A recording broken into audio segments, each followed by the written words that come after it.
Hello and welcome to the Beyond Sunday podcast. My name is Josh Hensley. I'm the worship pastor at New Work Fellowship, and we are excited to come to you once again this week. Our faithful listeners, our new listeners, we welcome you to the podcast today. Around the table, we have a familiar group of people. I don't know if we've all been together before in this, but last week you heard from Michael Shearan. He's here today. Good morning, everyone. And if it's not morning for you and you're listening... Good afternoon, good evening, whatever it is. Whatever time of day it is. We also have Evan Ryan. Good night, everybody. And a special guest with us today, Miss April Oatts. Hello. Of course, when you know April's here, we're going to be talking about some missions. So April's going to be giving us kind of an update on that as we end the year and kind of look towards that. But listen, today we want to cover a little bit of what we've talked about in the sermons this past week. But first, I feel like I haven't been around you guys very much recently. Yeah. And I want to know what's new.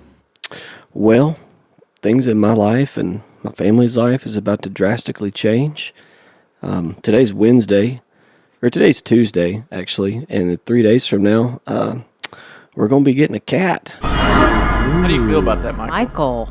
You know, I'm very anxious about it. Yeah. We haven't been a year since we gave away our last pet, so it's been about 11 months of But your last pet is amazingness. doing so well. He is doing so well. Made such a good decision on that. Yeah, Kobe, you're awesome. Appreciate you. But yeah, we're gonna get a cat, and in our family house, we're kind of going through a little battle right now of what the name of the cat's gonna be. I'm not allowed to say the name anymore that I want the cat to be, but Laina wants to name this cat Dolly, and it is a really pretty cat. It's a special cat. I was about to say, this isn't just a regular cat. I don't know. There is a name for it, but it's got blue eyes and it's white fur, and its brother's got we saw some pictures of its brother. It's got a little cross-eyed, but Dolly or whatever its name is going to be, it doesn't look cross-eyed now, but you never know. Dolly's a little bit, it's the opposite of cross-eyed, right? Crossed in? I mean, it looks like Dolly can see almost like 360 Like around. a lizard. Yeah, Like Michael, a lizard's eyes. Is this a male or female cat? It is a female cat. Okay, good. So the name Michael wants to name this cat that he's not allowed to say anymore. Laina has banned Michael from saying It's it, but I true. can say it, is Rafe. And I think it's a good name. It's got a good ring to it. So Rafe or Dolly. Yeah, but I can't say that name. Yeah, you're not allowed to say it, but we can. So Evan's going to say it 3 times. Rafe. Yeah. So we're getting a cat. We're gearing up for Christmas. All things are happening. That's exciting. It is exciting. Your I life's can't wait. about to change, but it sounds like you got a plan. Yeah, we got a plan. It's honestly, if you guys are cat people out there and you got some cat tips that you just wish you would have known, feel free to, stop me. Yeah, and if you want to weigh in on the name, Yeah. Rafe or Dolly, they've pretty much. Oh, Laina. Yeah, Laina's the one that's receiving all of those requests. Yeah, I already heard about Team Rafe or Team Dolly. I was asked which team I'm on. I didn't ask that. I think this is a whole competition going on that I have nothing to do with. I will not say the name. So, But what I'm impressed about is you guys are prepared. You have a robot. well, What not is it? yet. Not yet. Not yet. We do have a very nice litter box and even like a cat little play place that somebody gifted to us. So we're excited. Our kids are excited, but we'll see how excited they are, when there's cat things happening and And there's going around. responsibilities that go with Yes. that. Well, your kids will love it, no See. doubt. So, yeah, the joys of, being a pet owner. Here we go. Round 3. So, What about you guys? Anything new? Just the busyness of ending the year with corporate America and all the fun that goes with that and missing lunches. So did I hear something about snacks in the office? yeah, we had a great lunch today. We didn't really go anywhere. I mean, we just had some stuff that was in the office there. That's what I love about Christmas season. Like all of the small groups are having their Christmas parties. There's always snacks left over. I walk down the hallway on Sunday morning, and It's like I a just buffet. happen to pop my head into the classrooms. What are you guys doing? And then I get to sample all the things. But we've actually been having a competition at the office. Yeah, we have. And we've had some really good stuff over the past couple of weeks.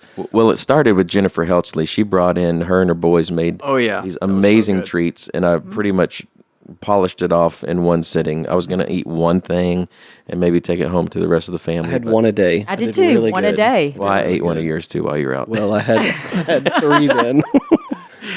And then, I mean, I think Bethany sent in a few things, right? That's Yeah, when that the was great. competition started, And then really. yesterday, Tate Wells, who's in the room with us right now, is walking through the office with a giant bag full of full-size pies, and each of us get one from Tressie. I from talked to Tate's mom. Tressie. She made over 20 pecan pies. So excited. Let me I haven't- tell you, I haven't tore into mine I yet. told Tate this yesterday. I have never in my life liked pecan pie. Every time at Thanksgiving, every time it's around at a gathering, I don't even touch it. I don't want it. But I ate about a third of that pie last night, and it was amazing. Let's go, Mom. Easy victory. We got this dub in the bag. Did you eat it in one sitting? It wasn't a sitting, but yeah, I was standing. It was the standing. Or are you standing Was this at? one of those like standing over the kitchen sink? Yeah, this kinda was deals? like I got home from basketball games and I was famished and I just opened up that pie and just ate it over the sink. That was what it was. So Let me ask a question just because where is that pie right now? Is it still right by the sink? yeah, it's Yeah, on the yeah. counter, right by the sink. Yeah, The top is open. Just I waiting did for him to close get it home up. Next I time. almost left it open all night, but I found it right before I went to sleep. and Yeah, we closed had it up. We that don't this have a week. cat. And then Susan McKenna brought by some like powdered toffee cookies, and they are yeah. so good. Yep. But yeah, we have enjoyed the treats. Yes, thank you guys. Time is running out. Time is running out. I don't know how we're going to vote on this stuff, but it's wonderful. Maybe by weight. Maybe we could all weigh ourselves. That's not. Anyway, let's go ahead and move on to the podcast. Yeah, let's talk about Sunday. Yeah, this past week, Steve Yeah, preached. Steve was up. Awesome job. I love Steve's wit and just the way that he approaches things. Yeah, we are on part 3 of Pardon the Interruption. And this past Sunday, we looked at the wise men. And really, we kind of looked at how the wise men traveled to Jesus. And we kind of talked about how all of us are in one of 3 stages of life. We're either walking towards Jesus, like the wise men did when they journeyed to him. We're either walking with Jesus, or we're walking away from Jesus. So just a challenging message of, hey, let's do some self-evaluation and let's see where we're at as individuals. Are we walking towards, with, or away Jesus right now? And I think that we can all find ourselves in any of those paths throughout our life. Yeah. For sure. I can think back to in my life where maybe I wasn't completely following Christ the way I should. And it was definitely evident. I could feel it in my decisions. I could feel it in, just how I felt about what I was doing, about myself, about my decisions. And it wasn't until I heard the voice of God saying, follow me, follow me. It's those little nudges that you get all along the way when you know that you shouldn't be going the path that you are. Right. And it's encouraging, and I hope you have people in your life that maybe as you're walking away or you're not where you're supposed to be, I hope you have people in your life that love you enough, that care about you enough to call you out in those moments. I can remember a distinct time. I was in college and I was dating my wonderful wife, Laina, who I wasn't yet married to. And while we were dating, I was involved in a band.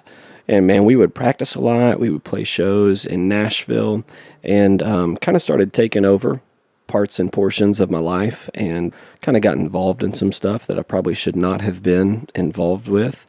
And Laina came to me one day and she gave me an ultimatum. She said, hey, it's the band or it's me, because I don't think this is good for you in the direction that you're wanting to go. And I just hope you have people in your life that challenge you like that. Yep. Absolutely. I feel like I am so grateful that the Holy Spirit tells us Shoot. when we're walking away, because there have been some times in my life and I would just continue to go down the path of wherever I was walking, not towards Jesus. And I would get the check in my spirit and I would just keep walking. And then finally it's like, wait a minute. And I'm just grateful that he doesn't leave me alone until I turn around and start walking back. April, I think that's one of the most dangerous things about walking away from God is sometimes we can do it and we don't even know that we're doing it. But there's people around us that know that we're doing it. The Holy Spirit certainly knows that we're doing it. And so just to have their, just their input in our lives to be able to help point those things out. You don't know if you have a problem if you can't see it. So. Right. Yeah, and I think the Holy Spirit is the common denominator. Yes. Whether you're walking with him or away from him. Yeah. Once you receive Christ and he becomes the Lord of your life, the Holy Spirit comes, as your leader, as your guide in your life. It's not your conscience. A lot of times we might muster it up to, oh, that's just my conscience speaking. No, and it's not coincidence. The Holy Spirit speaks to us in ways through people, through actions, through different opportunities that we get or don't get. And whether you're walking away or to Jesus, you find yourself hearing from the Holy Spirit in many different ways. Yeah. How about you guys? Do you have any specific examples? Michael, you said something about when you're walking away. What about anybody have an example of when you're walking towards and the Holy Spirit spoke and is like, this is it? Yeah, I think for me, it all kind of started when I came to Newark. Like that was my first initial moment of actually walking towards God. I'd known for a while that I was called to ministry, known I was supposed to do things like that, and kind of had rejected it for a while, walking away or even running away, if you want to say that. But when I finally kind of gave in and said, all right, I'm going to walk towards God, I started just by coming and doing an internship under Michael here in Newark. And that was a crazy conversation, man. Yeah. You were like, what am I going to do? And I was like, well, yeah, you can come live with me and make like $75 a week. Yep. I remember talking to I think I talked to one of your parents about it, and I was like, just trust me. Yeah. I really think if he can just be in the right place at the right time, something great will come from it. And that's exactly what happened. I mean, the moment I started walking towards God, even if it was scary, even if it didn't look, I was leaving like full-time job, like where I was doing okay, in a place I was comfortable at. Started walking towards God, new place, only knew you and Laina. It's the only two people I ever know here. Right. Making a lot less, living in your spare bedroom. Dealing with my kids, yeah, right? Yeah. So a lot of unknowns, but look at the doors he's opened up since I have great. started walking towards him. Well, I'm just thinking about that first time I met you. Yeah. You At just a bonfire seemed at so your house. young and like, oh, this new guy's coming into town. And now I look at you and I go, like, you are a staple to the ministry at Newark Fellowship. Just the things that God's allowed you to minister to people through. Yeah.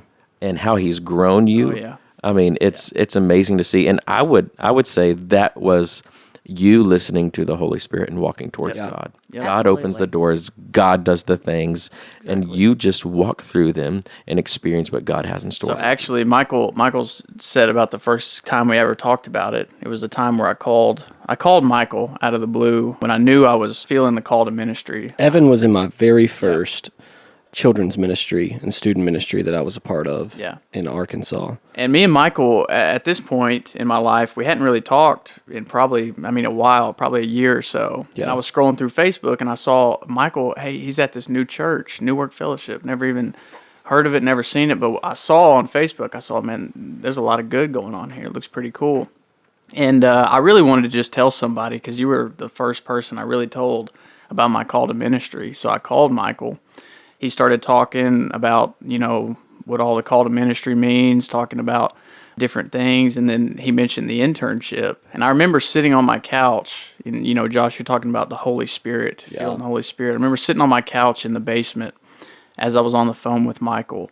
And all of a sudden, I just felt it, like overwhelming. I was feeling it. And right about that time where I started feeling it, Michael literally said on the phone, he goes, man, are you feeling this right now? Wow. Are you And I'm not talking this? about the conversation. So cool. Like I was talking about the present because Yep. I know right where I was. I was walking around in my driveway staring at the stop sign, and I was just like, "Oh man, something's going on," and I'm brewing. wondering if it's there too. Hundreds of miles apart, Right. feeling the same, and it was an awesome moment. It's a cool moment. Yeah. Yeah, and Josh, I think you're right. Just to see what the Lord has done with Evan here. Last night at the basketball game, I look at him and I'm like, oh, there's Evan. It feels like he is where he needs to be. Yeah. And there are so many students and grown-ups. Yeah. I think you are the face of Newark to so many in this community, and it's really neat to see what the Lord's doing. It's awesome to see what the Lord will do when we do decide, okay, I want to walk towards Him. But then there's this whole other element where it is so much fun to get involved and help somebody who's made the decision to walk towards him. Yeah. Like that to me is one of the most rewarding things, is being able to give somebody, or at least have a hand, in that experience of what that looks like for somebody. It's a great thing. I think that's the whole kind of mindset and motto behind the residency. Yeah. That's what we've done with each of the residents. That's what y'all did with me, It just made sense for you to step from that internship into, and honestly, I believe that you coming in as an intern was kind of something that propelled the residency forward. It was an idea that was already in place, and it was like, here's somebody exactly what we're looking for. Yeah, they're working step into that 40 hours a week here at the office. as an intern. Yeah. As an intern. But April, you said something earlier, and one of the things that people may not know about you is this isn't your only job. Missions coordinator at New Work Fellowship isn't your only job. Right. I tell people there's two different types of April, and I love both of them. There's bubbly April, which everybody knows and loves, and then there's corporate April, which everybody knows and loves too. Yeah, April, you said you work corporate America. Tell us a little bit about what you do. Yes, so I'm a sales director with AT&T supporting healthcare customers. So we have I have a couple of teams across Tennessee and Kentucky, and we try to keep customers happy, help improve patient care, and increase revenues for AT&T. So that's what I do in one of my jobs, and then obviously love supporting New Work and missions in the other. April is April, no matter where she is. Yeah. She's a little bit more business when it comes to corporate, but your heart, what I appreciate about it is your heart shines through no matter what you're doing. Yep. Just the conversations that I get, yes, you're trying to provide coverage for people that need the coverage through AT&T, but the way that you go about it, your witness stands out. But what I love to watch you do is, and what brings the biggest smile to your face, is when you get to do missions. And it was just a natural thing. And I think when I look at your life, I can see the Holy Spirit and how he worked through that, almost confirming this is what I have in store for you. Tell us a little bit about that. Yeah, I mean, it has been, well, just like Michael said, each of you have helped me as well. I came into this with no ministry background, no ministry training, never thought at all I would work with the church. And it has just been transforming for me. And I do feel like it's allowed me to now engage with every part of my life, walking more with the Lord. Right. It's allowed me to take the conversations I have with the people here and carry that into my corporate world with my peers, with my employees, with my customers. And it just opens so many more doors for conversations of truly knowing people. It allows you to have a conversation to know people and not just be the acquaintance or the business transaction that takes place. And I'm listening to a book right now, and in that book, it talks about surrounding yourself with people who are walking the walk that you want to walk. Mm-hmm. And so I am so appreciative of the opportunity to be around each of you who are growing in the Lord. That encourages me to do the same. Well, I mean, you think about it. Yes, the Holy Spirit's the common denominator between walking away or walking with, but having that core group of people, and for everybody in this room, it's the church. Yeah. Mm-hmm. And hopefully if you're listening, you feel that tug, and maybe you're already involved, maybe you're serving, maybe you're involved in a small group, maybe you're already doing these things. But if you're listening and you're not involved in something like that, I strongly encourage you to do that. Yeah, yes, that core group could be the church. Yeah. That core group that you are encouraged by more than likely could be the church. Mm-hmm. It more than likely is the thing that's missing. Maybe you feel like, God, I am following you the best that I can. Maybe it's not working out. Maybe you feel like you're just trudging through life and your job is sucking all the joy out of you. But maybe the missing thing of what you're doing is having that core group of people that is around you, not just worship on Sunday mornings, but truly serving together, learning together. Or I could just go knowing, and growing, and going together with the body of believers that's around you. Yep. Yeah. As I look back of times where I'm walking towards him or maybe walking away from him, and those times that I'm walking towards him are always better. Yep. Mm-hmm. Always better. Hey, one of the other things that we talked about on Sunday with Steve is Steve mentioned this a little bit, but he mentioned the gifts that the wise men brought to Jesus. Now, there's 3 gifts. There probably wasn't 3 wise men. There's probably a lot more than that. But anybody remember what the 3 gifts are? Gold, frankincense, and myrrh. There we go. Gold, frankincense, and myrrh. So me and Evan and Hannah actually taught on Sunday in the student small group about the importance and the significance of those gifts. So gold is something that is designated to and for a king. Kings and kingdoms don't work without gold. And we could say the same thing today. Our dollar is based on gold. So they give him a gift because they recognize that he's royalty. Frankincense in the Old Testament, God had designated that frankincense be a specific incense to be used as the priests were preparing and giving an offering. So they give him gold. They know he's a king. They give him frankincense. They know that he's a priest. They know that one of the things he will do has to do with offering things up to God so that it can be a sacrifice. And then, last of all, it's just super weird, they give him myrrh. And myrrh was, their form of basically embalming fluid in that day. Which it would be the exact same thing if at a 1-year-old birthday party you showed up and you gave a casket. Yeah, a grave. That's just later. It's the craziest thing. Yeah. And then, Michael, that one thing I thought Steve pointed out that was neat about that is how that was present at the beginning and the end. oh, it's so cool. Yeah, so cool. So here's the importance of it. And I discovered this a couple years ago, and it just rocked me. These guys brought gifts that were a reflection of who they knew that Jesus was. They're saying, Jesus, we know that you're a king. We know that you're a high priest. And there's the myrrh. Jesus, we know you were born to die, which is just so incredible when you think about the clarity that the scriptures bring. Yeah, I had not thought of it that way until Steve pointed it out on Sunday. And super cool. And it makes you ask. It makes you ask the question. This is what we ask the students. If they brought him gifts, telling him you're a king, you're a high priest, and you're going to die. Is he your king? Is he your high priest? Mm-hmm. Did he die for you? Like, those are the questions we need to ask. Look inwardly and ask if that's what it meant when they gave those gifts to baby Jesus. So and then what gifts do we need to bring him? Right. I mean, he's seated at the right hand of the Father. He doesn't need gold anymore. Right. He doesn't need frankincense. He doesn't need myrrh. But what he does want is you. Yeah. In every aspect. Every aspect. So walk towards him. Yeah. Don't walk away from him. Walk with him. Walk towards him. All right, so we are finishing up the sermon series, pardon the interruption, this week with Pastor Kevin. He's going to be bringing a message, and we looked at the first week. We looked at Mary and Joseph. The second week we looked at King Herod. This past week we looked at the wise men, and so this coming week we're looking at the shepherds. And the shepherds, if you're a farmer, your life is pretty much routine. You're going to wake up, you're going to take care of things. The shepherds were in that boat.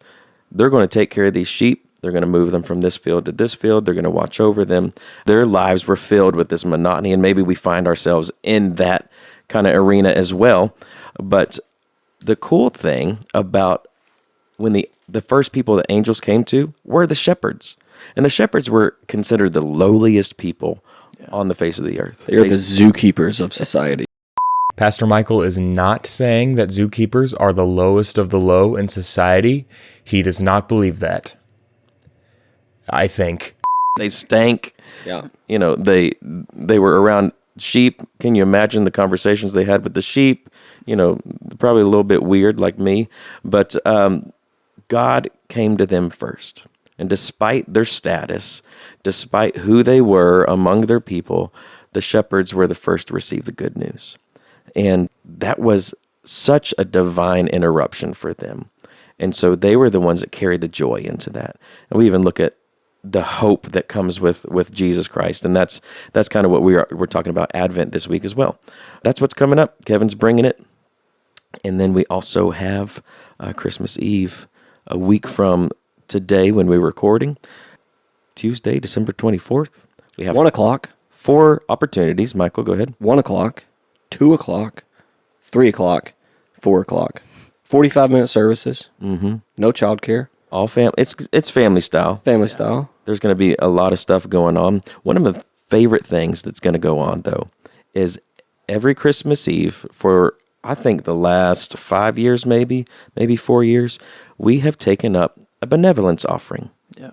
And benevolence just simply means, an offering like that means we're meeting the needs of people. And our benevolence offering, we kind of got some reports on it, and we're not going to divulge it here on the podcast, but Christmas Eve, you'll hear a lot more about it. It's crazy.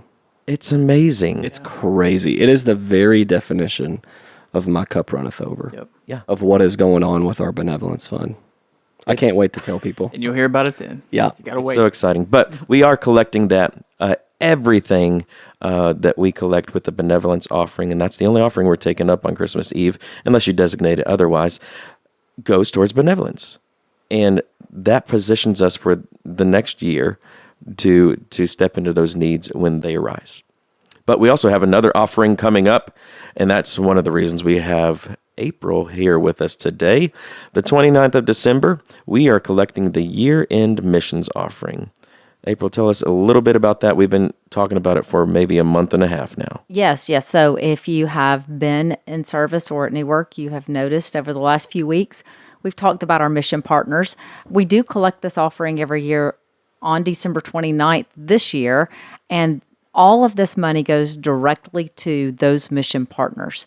We've given you a few examples of how we support partners globally, nationally, and locally. This last week, you heard about one of the new partners we're going to be working with in 2025 and work more closely with the Way down in Cadiz, Kentucky. These mission partners are our friends. We serve with them in the community. We live life with them, and it is so enriching for us to get to participate with the work that they're doing. Our small groups go on site with them. They interact with the people that they serve, and it just changes you. Missions changes you in a way like no other. And it is something that once you do it, you want to keep doing it and you want to do more. So this mission offering allows us to help them. We give this money to them. They can then serve the people in our community. And then the places that we can't go, we have some global mission partners that we just logistically can't get there. We want to support them financially. So this allows us to send the money where we can't send the people, and they can share Christ in those parts of the world. I love that. I love that approach to missions. A lot of times we as a church, we want to try all the things and we want to do all the things, and we're trying to do something that somebody else is already doing. So what an awesome opportunity for us to invest in the people that are already giving their life to reach a certain people group or a certain socioeconomic group that we can't. Yeah. They already have the relationship, and we get to position them to do that the best. We come alongside them, we financially support them. So that's kind of what the year in missions offering does as well. But Christmas, this is kind of one last thing that I want to give you guys. Christmas is an opportunity for you to engage with those people around you. It's been proven, Christmas and Easter, if somebody is invited to church, there's more of an option for them to come to church than any other. Yeah. So if you have somebody on your mind, man, I need to invite them to the 22nd, or I need to invite them to Christmas Eve, or even the 29th. Who's on your three? Who's on your three that you're praying for? Because they might walk through the door with you if you invite them. Yeah. But be bold, be courageous in your faith. That initial visit might not be the absolute life change, but it might be the start of it. Absolutely. Well, and I think so many times, Josh, just the three for sure, but even beyond that, those of us who are believers and are at church, many times we assume that everyone else is like us. Mm-mm. So I would encourage you as you go throughout the next week, every interaction you have, take the opportunity to think, is this someone that I need to invite to come with me to hear the good news of Jesus? Yeah. I think we miss a lot of opportunities because we don't think about the fact that some people don't know why we celebrate Christmas. Yeah. Listen, we had a story this week that somebody was telling one of our staff members they were telling somebody the Christmas story, and there were two people there that had never heard the Christmas story. I didn't know Christmas was about Jesus. Yeah. They had no idea. And they're right there in Hopkinsville, y'all. Yep. They're all around us. So It's amazing. And you talking about the Holy Spirit leading you and walking with and walking towards. Before you walk out the door, pray that God would put somebody in your path that you can share the gospel with, invite to church, and walk alongside them, because you may be that person's support as they seek to follow after Christ as well. Ladies and gentlemen, thank you for joining us this afternoon, this evening, this midday. Whatever it is. Whatever it was that you joined us. Hey, to all our church family that has been taking care of and loving your staff and bringing us treats, we greatly appreciate it. Thank you so much. And I'm getting a cat, so Oh, no. it's going to be great. But maybe we'll have some good reports the next time. I'm sure it'll be a topic of discussion. We'll see. We'll see. Hey, we love you guys, and we'll see you soon. Merry Christmas. Merry Merry Christmas, Christmas. everybody.